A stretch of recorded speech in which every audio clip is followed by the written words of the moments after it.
Hey everyone, it is Tanya. Welcome back to the channel and welcome to a renovation video. We're going to be renovating this abandoned, haunted, really run-down Victorian today that I actually posted on the channel last month for Halloween. But this is what the exterior looks like. We are in the world of Forgotten Hollow. There is some graves over on the side. The lot is pretty overgrown. We have cracks and tears and ivy growing up the build. And the wallpaper itself is kind of falling apart. We have boards on the windows, things blocking off so you can't get into the house, missing pieces of railing. Heading in, you're met with a bunch of old furniture, paintings that are falling off the walls, cracks in the floor. Through here we have the dining space. You know, it used to be in better shape than it is now, but I think it's really a cool build. I had a lot of fun creating this one, so I thought it would be a lot of fun to also renovate it, see what we could do with it. I wasn't sure what I was going to go for going into a renovation. Were we just going to restore it to its former glory or do something else with it? Then we had a bathroom in here, just kind of old and dirty with cracked mirrors. Then upstairs in the hallway, we do have a rocking chair with a creepy doll, a couple of bedrooms that have seen better days, a little like cleaning room, and another bathroom. Once again, very, very dirty. And so this is the house that we're going to be renovating. So let's jump into that renovation. So we're here in autumn now, and I am going through and deleting all of the overgrown plants. I kept all the trees where they were, though. I thought it made sense to keep those, but I wanted to clean up all of the overgrowth and, of course, get rid of the graves and stuff, and, you know, maybe make the terrain look a little bit more alive. I believe I, at some point, change it to not be autumn as well, although that might be just after I finish the build, but we're taking the boards off the windows, we're clearing up the cracks and stains and cobwebs. This whole space is going to get like a fresh coat of paint, and it's gonna look like the same, but cleaner. It did take a while to figure out what wallpaper I wanted to use. I ended up going with a vertical board on the outside because it was closer to the original color of the house, but it's not the same orientation because we had horizontal boards before, but I thought it still looked nice and looked realistic to the build, like a nice updated fresh coat of paint or boarding. And I think it looks really nice. I also added some flower beds out front. We have some boxes on the windows, and I added some more like shrubs and bushes and things. And I also kept the curvy fence that we have over on the left side of the lot.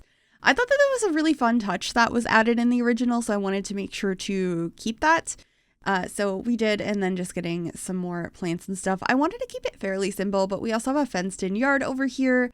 It's actually not entirely fenced in because I didn't continue the fence through the tree in the backyard. So your Sims could just like walk in and out of this space through that tree if they wanted to. But I thought that there was space for a nice fenced area, so I decided to do that. And this would be a really nice home for your Sims to live in. It ends up just being a 2-bedroom, 2-bathroom.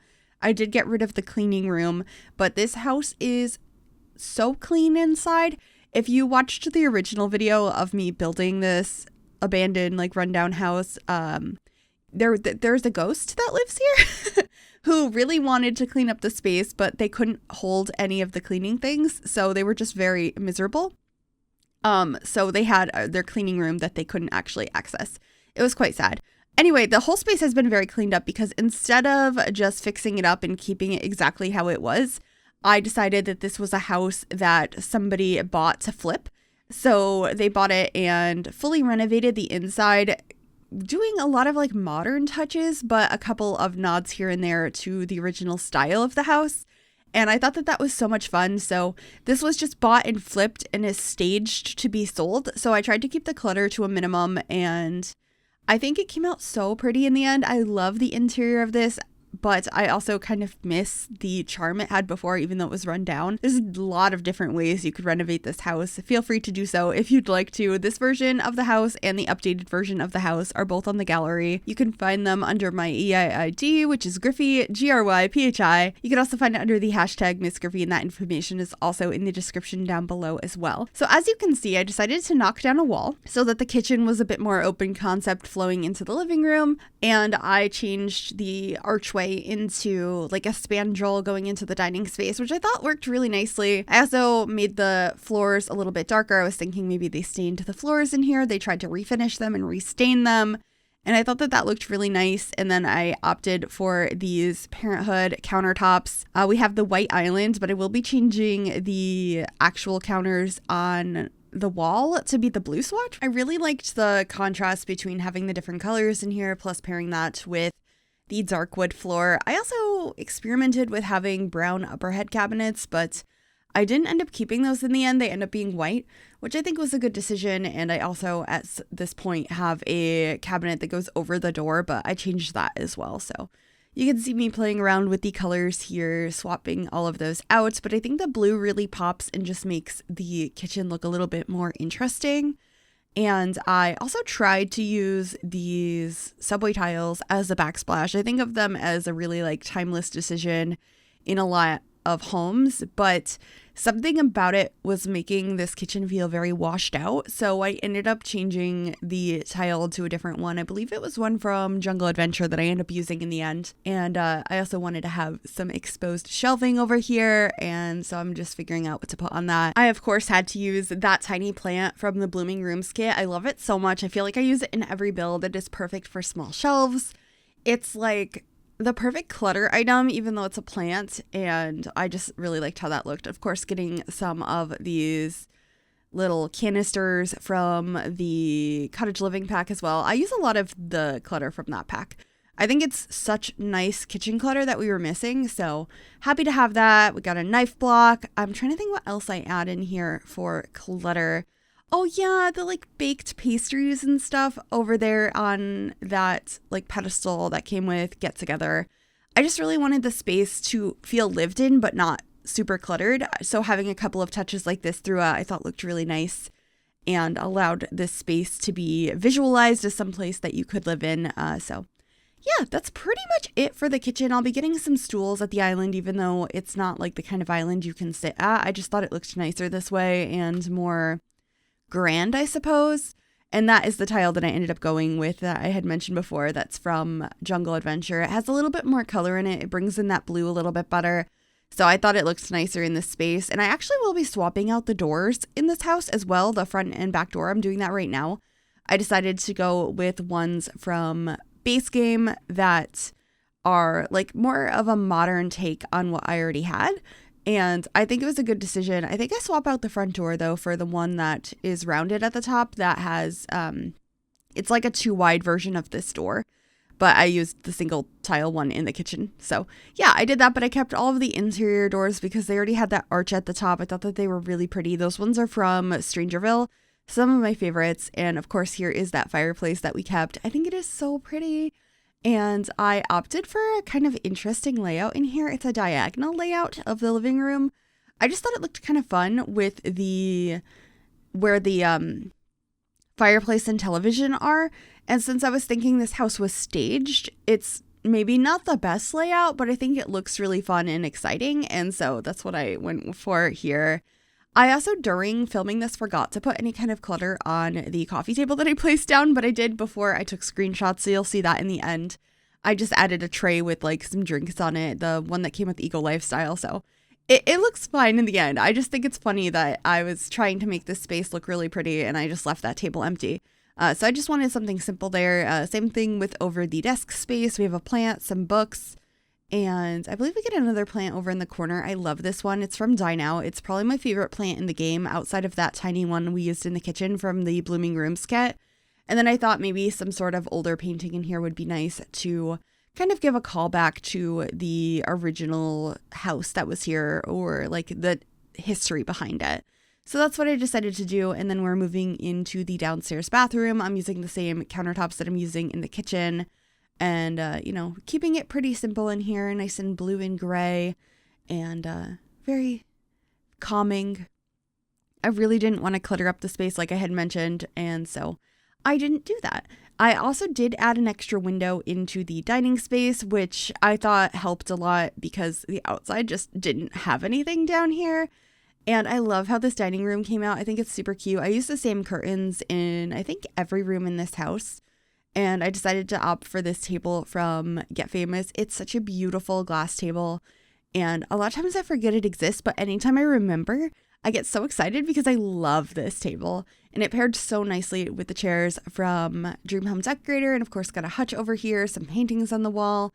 I'm going to add a little bit of clutter to the hutch as well, but I tried not to go overboard in this space. And of course, getting a plant on the table. We have a nice chandelier, those little pendants hanging down. And over here, I believe we get like a vase, some fruit, and a tea set, and some like wine bottles. So there's just a couple of things, so it feels filled in, but it's not too busy. I really like these clutter pieces. They're all from Base Game, and that particular tea set I often forget to use. But anyway, we're moving upstairs now and clearing out these spaces, the like worn down bedrooms, the weird little cleaning room, the bathroom, and we're going to reconfigure the floor plan a little bit. The bedrooms stay in the same spot. It's just one of them gains a little bit of space, and one of the bathrooms, the only bathroom, gains a little bit of extra space as well. And I think this worked out so much better upstairs. So I was happy that I did that. I'm trying to think if I show the upstairs bathroom on camera. I think I might in this build, but anyway, I'm just placing down beds in the 2 bedrooms. I was thinking, as it's a staged house, I wanted to just have double beds in here and try and make them look really nice. So one of them is leaning a little bit more modern and the other one a little bit more traditional. I figured that was a good way to show on different ways you could decorate the space. So that's what I tried to do, but they're both very neutral and kind of go with the whole color scheme I was going with in this house. So in this particular room, it's going to be a little bit more modern, but there's like touches of more traditional things with those bedside tables and I believe one of the rugs we used in here. But I love this bed. It's probably one of my favorites. It's from the Dream Home Decorator pack, and it's just really pretty and simple. And I feel like that's exactly what you want in a space, because you want people to come into a house that you're staging for sale and be able to imagine themselves there. So not injecting like wild patterns and like decorations and stuff, and keeping it fairly simple is kind of what I was going for. Let me know if you think I achieved that and if you liked this concept. And of course, let me know if you renovate the original version of this house. That is on the gallery as well. I think I already mentioned that. But I would love to see what you do with this build, the rundown version or this version. And feel free to tag me on Twitter if you ever use any of my builds and you take screenshots and stuff. I would love to see them. I'm Miss Gryphi on Twitter as well, and I'm pretty active over there, so I would love to see you. Anyway, I put some trunks over in the corner with a couple of decorations on them. We have a chair in the corner as well. And I will be painting one of the walls in that bedroom to be a stone, because it just felt a little bit too boring in there, if that makes sense. And I ended up doing that in this room as well as like an accent behind the bed. And I think it really helps. But in here, I'm using this bed from the Discover University expansion pack. It's a bit of a more traditional bed. It's not one I use very often because I'm not a huge fan of it, but I thought it worked nicely for this particular build. And here's that stone wall I was mentioning. And then moving on to the upstairs bathroom, which should be the final room in the house before we head outside to get a couple of decorations in the yard. Essentially using the same items in this bathroom, just kind of going back and forth between them and grabbing things. Also, this one has a tub in it as well as a standing shower. I think it was a good choice to do that. I like the layout in here quite a bit. Since we were able to gain a tile, I thought it was the perfect space for a shower, but I also wanted to have a tub, so I added both. And I often will go for a shower tub combo, but I thought it worked nicely to have the 2 separate pieces for this build. Anyway, outside, I'm just adding a space for your Sims to relax, have some food at a table. There's some couches and like a little fire pit area.